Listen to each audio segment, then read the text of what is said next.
Hi everyone, I'm Luke Hector and this is The Broken Meeple, a YouTube video channel where I talk about board games with reviews and top 10s and always give my honest opinions regardless of whether you want to hear them or not. We'll get on with the video in just a second, but first I need to say a quick word from the sponsor. As a fellow gamer, you'll understand this is unacceptable. The solution? Head down to my new sponsor, Kiender.co.uk.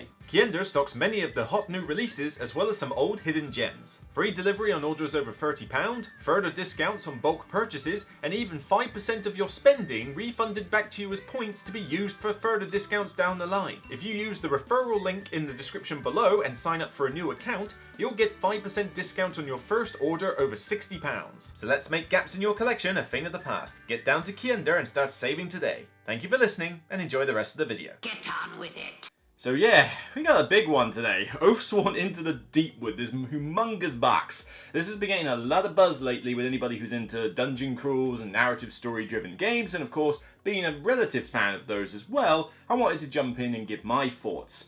So what this is a standee version of the game. I will stipulate that now. There is the all-in Kickstarter Deluxe with giant miniatures and stuff like that. I did not want to review that one because I need to review the one that you can get easier and cheaper than the others, because not everything is made suddenly 100 times better just because you shove a miniature into it. And we'll get on to my thoughts about what I think of some of those miniatures anyway later. So Oathsworn is essentially a cross between a dungeon crawl and a Dark Souls computer game. Essentially what happens is that you have somewhere between 20 to 24 chapters, and you'll go through these in two parts, a story mode and an encounter mode. The story mode, and for spoiler purposes, you're only going to get spoiled about aspects of the first scenario because frankly, it's on the box. It's not like you can figure it out. But what happens is that you have a map of a location and you will choose where to go in each location with these numbered tiles, and these will be marked on a time track which basically dictates what rewards you might get, what events might trigger, and so forth. You can do this via a storybook ring binder, like massive book, if you're into reading from just, non-technology. But if you want to embrace the app integration, then you can use the app on your phone, which has really good voice narration from a chap from Game of Thrones, I forget his name, but really good voice narration, and it has prompts of when to do skill checks and the like. Honestly, just to say quickly, use the app, don't use the book. The app is far better. But you'll go through the encounter, you'll go through the story, and you'll come across like various people you meet. You'll be able to get supplies for the battle, you'll come across various story events, and you'll have to make occasional skill checks. You might lose the occasional hit point here and there, but eventually you're going to hit the boss. So in this case, we got Giant Broodmother Rat Boss here. And so when you get to that point, the encounter, you'll play on the board, on which side of it, depends on the scenario. It will have setup instructions in the encounter book, and essentially you will then have your various characters which are represented by miniatures. We'll get onto these later. And so with the use of action cards, you will play these around your player board, and what happens is there is a kind of Battleflow system whereby you play an ability card. It will cost a certain amount of animus or mana or whatever the hell you want to call it. Frankly, it's basically spendable resource. You'll spend the resource, play the card, do some cool effect like, attack the boss, leapfrog over it, attack it from behind, shoot a volley of arrows, dart to the side, defend an ally, all sorts of cool stuff like that. But with these cards, they'll go around your board in a particular position, and they won't rotate around your board until you play another card in their position. This then kicks or jump drives the cards to go around your board, eventually hitting the bottom, at which point you'll be able to easily get them back into your hand. It represents the momentum of combat, and it's a really cool system, really enjoy it, but this is essentially how the encounter phase will play out. The boss will have various different stages that it will go through where its attacks get more and more deadly, but it will also have various body parts on its board where it will be marked by dice for its hit points, and they represent like the sections of the boss, so like the head, the tail, the claws, etc.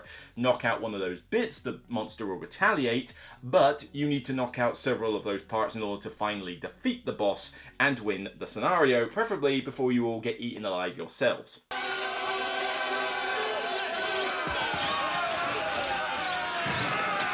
So that is a very brief overview of the game, because honestly, there's a lot in this game. There's more to talk about than I mentioned there, and if I talk about everything, we're going to be here until next Tuesday. So I want to talk more about what I feel with the game. So I've already mentioned, let's go over the story mode first. The story mode is great writing. Not quite the levels of Tainted Grail, but we're talking pretty good, solid writing here. Certainly one of the better ones I've seen. And the story mode is fun. It takes about an hour to go through the whole story. It's like a sort of bolt-on to the start, like a prologue to the encounter. But as much as I enjoyed the story aspect of like, oh, where are we going to go? And there's lots of different locations. You won't be able to go to them all, so you've got good replay value there. With the stories I've found so far, they don't have a giant impact on the encounter itself. There are certainly remnants of the story having an aspect on the world setting, so a decision you make early on in the scenario might, impact a future scenario in a little way, and I'm sure as the campaign goes on, that will, generate to something pretty sizable. But in terms of the encounter itself, it doesn't really do a huge amount. Particularly in your first scenario, you'll go around and you'll find out about this rat boss. And the problem with it is that, you might lose a hit point here or there from stubbing your toe on something. You might find out the boss's attacks in advance, but then there's only so much you can do to really prepare for such a thing. It's like, oh, it could do a bite attack, or it can spawn minions. Okay, great. What am I supposed to do about that? There's not much else I can do apart from buy a healing potion or something at the local apothecary. You silly sod! What? You got us all worked up! Other than that, it's not like you have massive differences. It's usually just a case of, does the monster ambush you, or do you ambush the monster? And that's basically only relevant for the first round of combat. I wanted to see a little bit more links between the story and the encounter, so that, doing certain things in the story mode would have a drastic effect on the boss. Like, you start in a different position, you get like multiple free attacks on it, or its head it's weakened, or it's got a weak point, it's weak to like bladed weapons, to like put your hammer at home and bring your sword. I wanted to see a little bit more of that, and that doesn't exist here.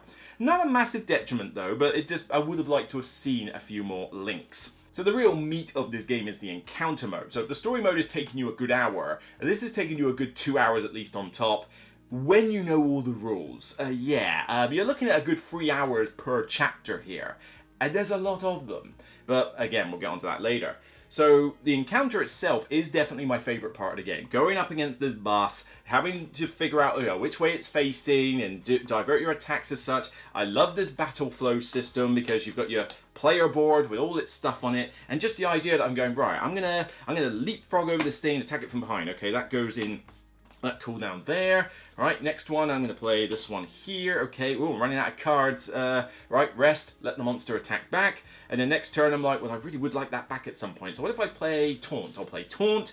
Cool, I'll play Taunt. This card then ships around to here, puts it there. I play another card to here. It ships like all the other 2 cards around to there. It's a really cool little puzzle system, and I'd like to see this in other games, actually, because I think it was just a really neat little puzzle with the cards. It thematically makes sense, the momentum of combat, because bear in mind the combat's, like 60 seconds? It's really not like a long period of time in game. And the abilities that you have on your characters are varied, and they very much fit your character. So definitely this aspect I really like. The boss as well, the bosses have so far been very varied. There's a lot of different styles of how they attack and what they do. It's not just, it's just a variation of the Rat Broodmother. No, in the 4 scenarios, they've been pretty different, actually. And each one has their own attacks, their own quirks, their own deck of cards for how they attack. All well and good. One aspect I'm not a fan of, though, the idea that you can see what the opponent is doing. Gloomhaven has a similar thing to this, where after you've played your cards, you get to then see how the enemy reacts and then do your stuff in preparation for it. I hate that in Gloomhaven, and I'm not a fan of it here either. I usually would probably house rule that you have that deck face down, not face up. Might make the game slightly harder, but you can tailor the difficulty to make it slightly easier, so whatever, just balance it that way. And honestly, I think you probably will want to make the difficulty slightly easier anyway, because it's not easy. I hate the idea that I know that the monster is going to do a tail sweep attack. How would I know? How would I know what the monster is going to do at any particular time? How do I know that the monster is going to sweep this section of the board and then move in that direction? What am I, psychic? So it kind of takes me a little bit out of the immersion, where you sort of feel, alright, I'm not so much having a cool, fun encounter, I'm just playing a puzzle. I didn't like it in Gloomhaven, not a fan here, but for me, it's a pretty simple house rule fix, and for others, it's not a big deal. But it does increase the AP factor of the game, because obviously if you know what the monster is going to do, you're going to have to base all your attacks on what it's going to do. If you don't know what it's going to do, then you've got to think about what you're going to do on your turn, but you don't have that aspect clouding your judgment or getting in the way of your thought process. So take it or leave it. You could house rule it easy enough by lowering the overall difficulty and just having it face down, but it's entirely up to you. Now, to touch on a bit with rules, because it applies more to the encounter than it does the story mode, you have got 3 books here to read. Now, the encounter book is pretty straightforward. It's mainly just set up for the encounter and maybe 1 or 2 special rules. That bit's easy. So you've then got 2 rule books, one for the story mode and one for the encounter rule book. The storybook mode is not a particularly difficult thing to get through. You should be able to get started with setting up your game from the get-go and going through the story aspect pretty fairly easily, especially as the app takes some of the admin burden out. So this bit, pretty straightforward. The encounter is, for the most part, good, but there's a lot of rules in here, and I mean a lot. You are going to have to invest a decent amount of time to learn this. Your first game is going to take probably twice as much time as it normally should take. And as much as you do have a good reference aid on the back, it's mostly just an appendix to tell you where stuff is in the book. And sometimes it will be in a different book, so you've got to keep juggling between the two, which I can't stand.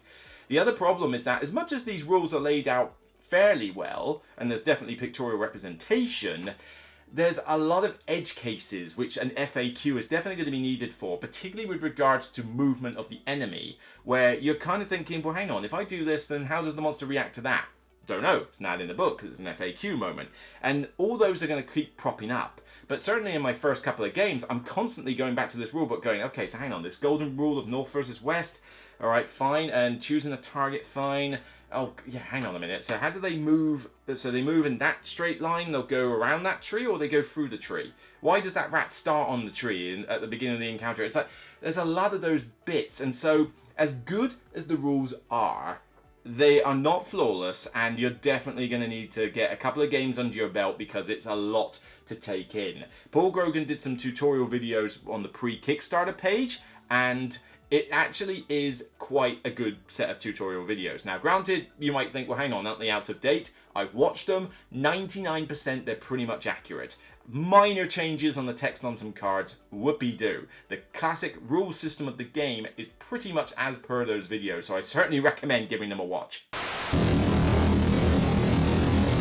And sticking with the rules being not perfect, one aspect that I did find a little annoying was having to constantly tell which arc I'm facing with this thing. And this is an advantage with the miniature version. The miniature being huge is a little bit easier to tell which arc you're on at any particular time, although it's not foolproof. With a 2D standee, it's a little bit more tricky, and it doesn't help that the base is not shaped like the hexes.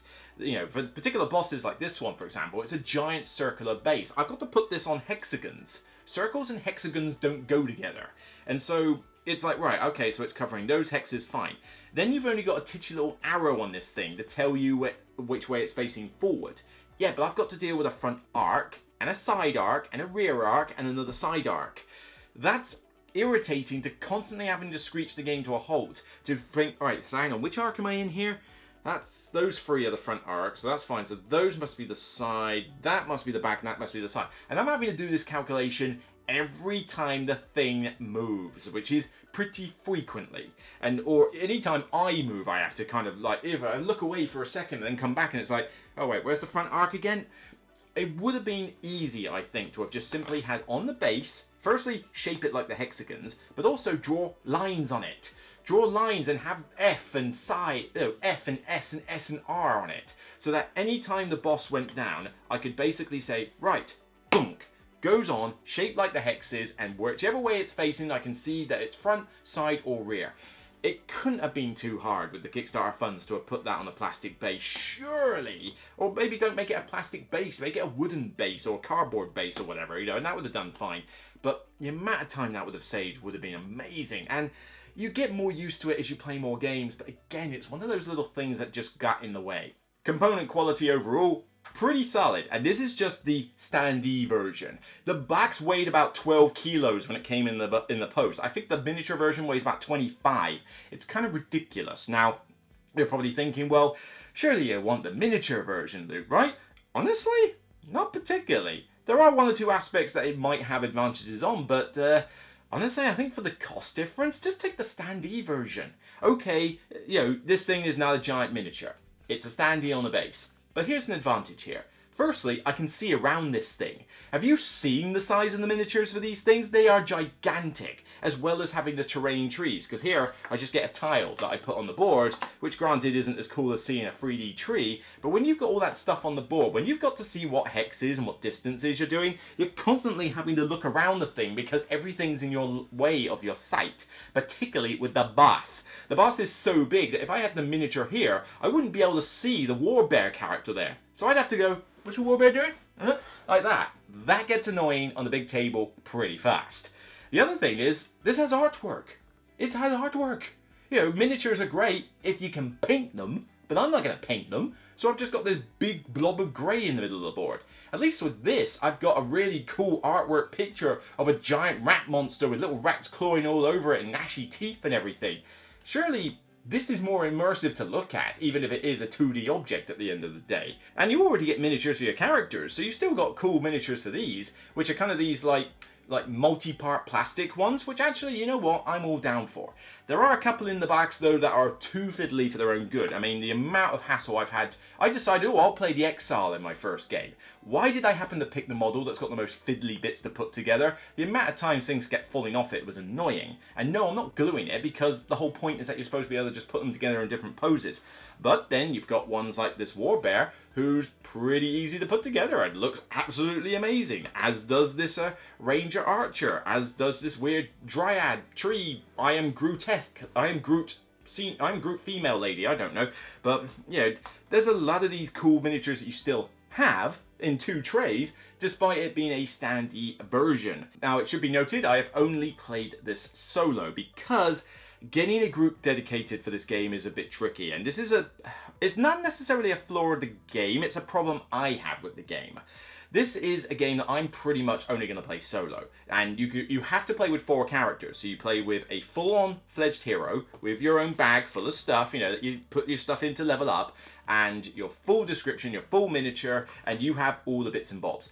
Every other character to make the group up to 4 is done by a companion card, which is basically a simplified card that you use for the character, and it's got basic abilities and you control 3 of them. They're very easy to pilot. Once you've got the rules down, and again, going back to that point earlier, the rules do take a while to get down, the companions are actually relatively easy to pilot. So I just play 1 character with all the cards, 3 companions, and I do just fine. With more time, you could probably get used to doing 2 of each, but I do not recommend controlling 4 characters at once. That's just way too much going on. Oh no, I've gone cross-eyed. There are rules for drop in and drop out, but how many people want to play through part of a campaign and then drop out? How many people want to jumpstart into a campaign knowing that they've missed out on all the story beforehand? That just doesn't really happen in reality. And the other reality is the fact that you are going to have to play somewhere up to about 24 missions in this. 24 times 3 hours. And bear in mind that is pretty much accurate. An hour for the story, 2 hours for the encounter, not including setup and teach if necessary and put away. You're talking 3 hours apiece. Alright, let's say on average. 24 times 3.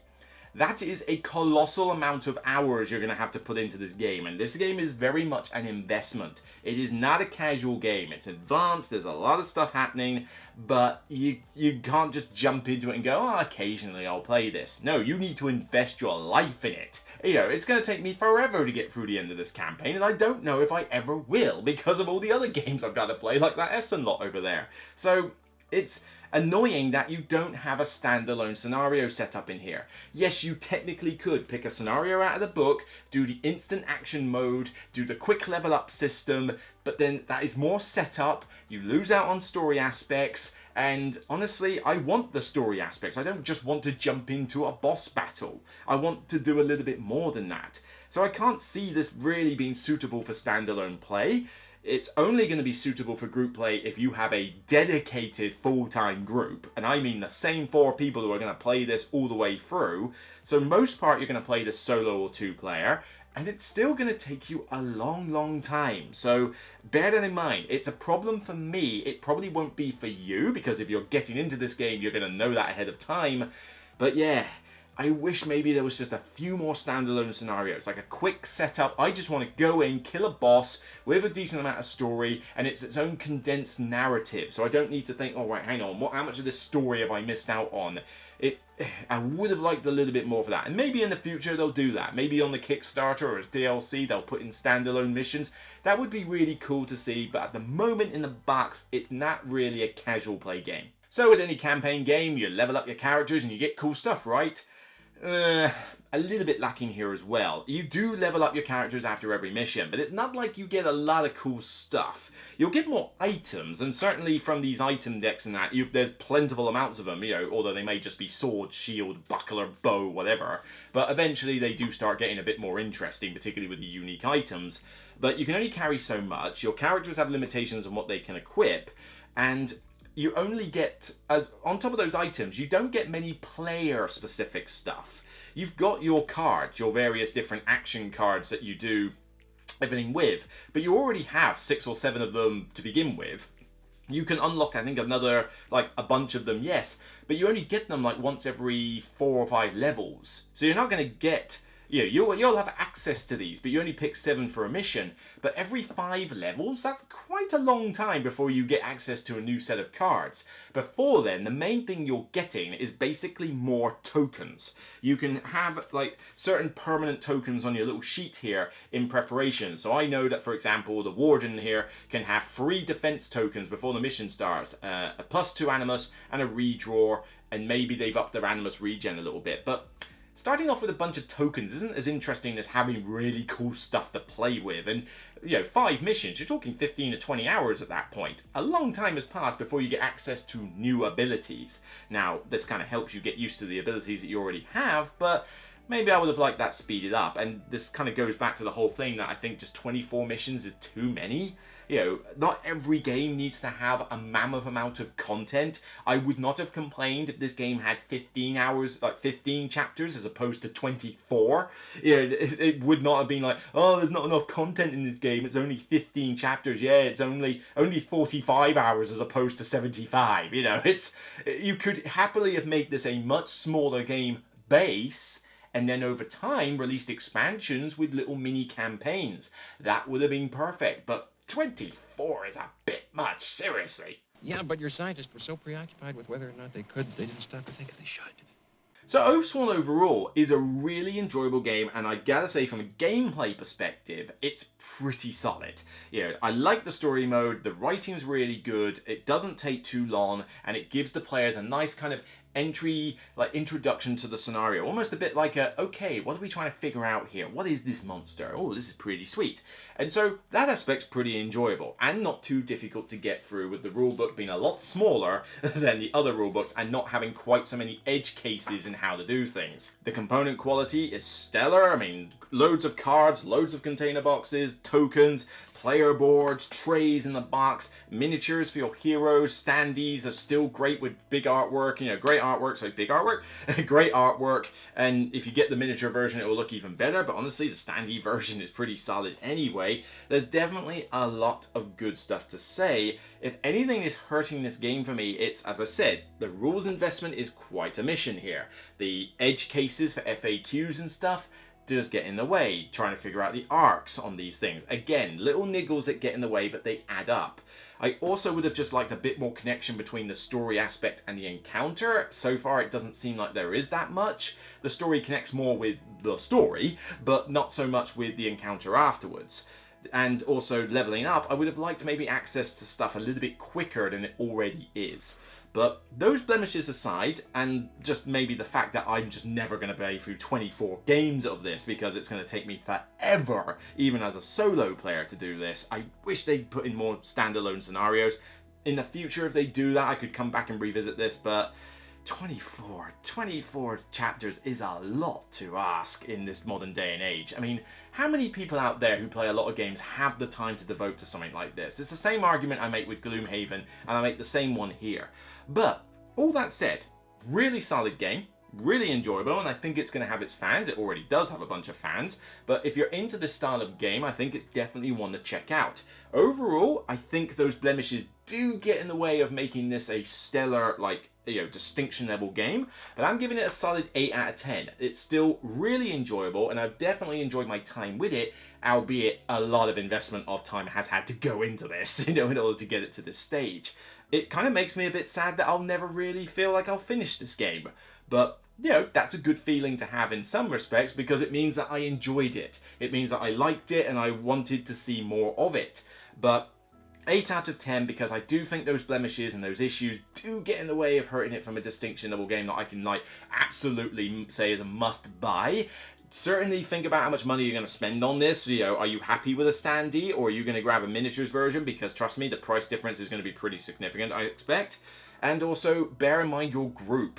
Are you going to play this all the way through 24 odd chapters with the same group? Or are you a solo gamer that literally has more time on your hand than God and is able to finish this game? If so, then this is definitely one to look at. For me, it's one that I recommend. It's one that I've really enjoyed. I just don't think I'm ever going to be able to get the full worth out of it, but that's just me. You might be in a different position. So that's it for me on this episode of The Broken Meeple. If you like what you see, remember you can thumb up the video, subscribe to the channel or the Patreon to help me out, but failing that, just get your comments down below. Have you played Oathsworn? What are your thoughts? Do you agree or disagree on the stuff I've said? Are you going to play through this entire thing? Have you already played through the entire thing? And if so, how many hours did that take you? And what else do you do in your life? Because I'd be interested to know that distinction. But, I'd be interested to hear your thoughts. So for now, I'll see you on the next video. If you're interested to check out my top 100, it is now finished, and you can check out the very end of it right here. So take care, and remember, as always, it's only a game. Bye for now.